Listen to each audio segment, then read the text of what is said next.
نحمده ونصلي على رسوله الكريم أما بعد فأعوذ بالله من الشيطان الرجيم بسم الله الرحمن الرحيم وَإِن تَعُدُّوا نِعْمَةَ اللَّهِ لَا تُحْصُوهَا، اور اگر اللہ تعالیٰ کی نعمتوں کو گننا چاہو تو ان کو ٹھیک ٹھیک شمار نہ کر سکو گے۔ اللہ تعالیٰ کی انگنت نعمتیں ہر آن انسان پر مبذول رہتی ہیں۔ ہر وقت اللہ تعالیٰ کی انسان پر نعمتیں برستی ہی رہتی ہیں۔ سونے کی نعمت، اٹھنے کی نعمت، کھانے کی نعمت، چلنے پھرنے کی نعمت، زبان پر چکھنے کی نعمت، ہاتھوں کا صحیح کام کرنا یہ نعمت۔ اللہ تعالیٰ کی نعمتوں کو اگر ہم شمار کرنا چاہیں تو ان کو شمار نہیں کر سکتے۔ یہ نعمتیں اتنی زیادہ ہیں کہ ان کو ہم لوگ اگر بیٹھ کر شمار کرنا چاہیں تو ہم نہیں کر سکتے۔ شیخ سعدی رحمۃ اللہ علیہ نے فرمایا ہے کہ اگر دوسری نعمتوں کو چھوڑ دیا جائے تو صرف زندگی کی نعمت اتنی بے حساب ہے کہ ہر سانس میں دو نعمتیں ہیں۔ ہر سانس میں دو نعمتیں ہیں۔ ایک نعمت سانس کا اندر جانا، یہ ایک نعمت ہے، اور باہر آنا دوسری نعمت ہے، کیونکہ اگر سانس اندر جائے اور باہر نہ آئے تو مصیبت، اور باہر آئے اندر نہ جائے تو دوسری مصیبت۔ لہذا ہر سانس پر انسان کو دو نعمتیں ملتی ہیں، اور ہر نعمت شکر کا تقاضا کرتی ہے۔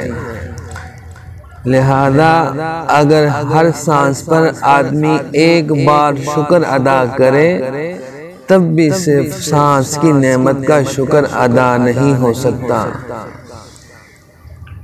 دوسری بے شمار نعمتوں کا تو کیسے شکر ادا ہو سکتا ہے؟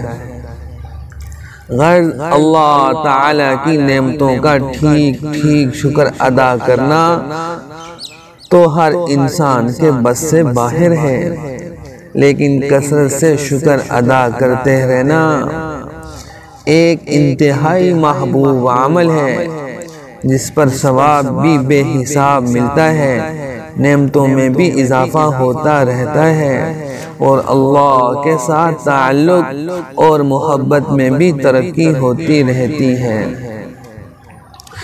انسان پر شیطان کا سب سے پہلا حملہ یہ ہوتا ہے کہ وہ اسے ناشکری میں مبتلا کر دیتا ہے۔ قرآن کریم میں ہے جب شیطان کو قیامت تک جینے کی مہلت مل گئی تو اس نے اللہ تعالیٰ کے سامنے اپنے اس ارادے کا اظہار کیا کہ میں آپ کے بندوں کو بہکاؤں گا اور ہر سمت سے ان پر حملہ آور ہوں گا۔ شیطان کی سب سے بڑی خواہش اور کوشش یہ ہے کہ وہ اللہ تعالیٰ کے بندوں کو شکر کی عبادت سے محروم کر کے انہیں ناشکرہ بنا دے۔ اس کے برخلاف جو بندہ شکر گزار بننے کا پکا ارادہ کر لے تو اس پر شیطان کا داؤ نہیں چلے گا۔ قرآن پاک کی ایک آیت پاک کا مفہوم ہے وَإِن تَعُدُّوا نِعْمَةَ اللَّهِ لَا تُحْصُوهَا، تم ان کو گن بھی نہیں سکتے، اللہ پاک کی اتنی نعمتیں ہیں۔ ایک جگہ پر اللہ تعالیٰ کا ارشاد ہے لَإِن شَكَرْتُمْ لَأَزِيدَنَّكُمْ وَلَإِن كَفَرْتُمْ إِنَّ عَذَابِي لَشَدِيدٌ۔ اے بندو، اگر تم اللہ کا شکر ادا کرو گے لَأَزِيدَنَّكُمْ، تو ہم تمہاری نعمتوں میں بڑھاتے رہیں گے، ہم تمہارے کو ترقی دیں گے۔ تو اللہ تعالی ہمیں اس پر عمل کرنے کی توفیق عطا فرمائے۔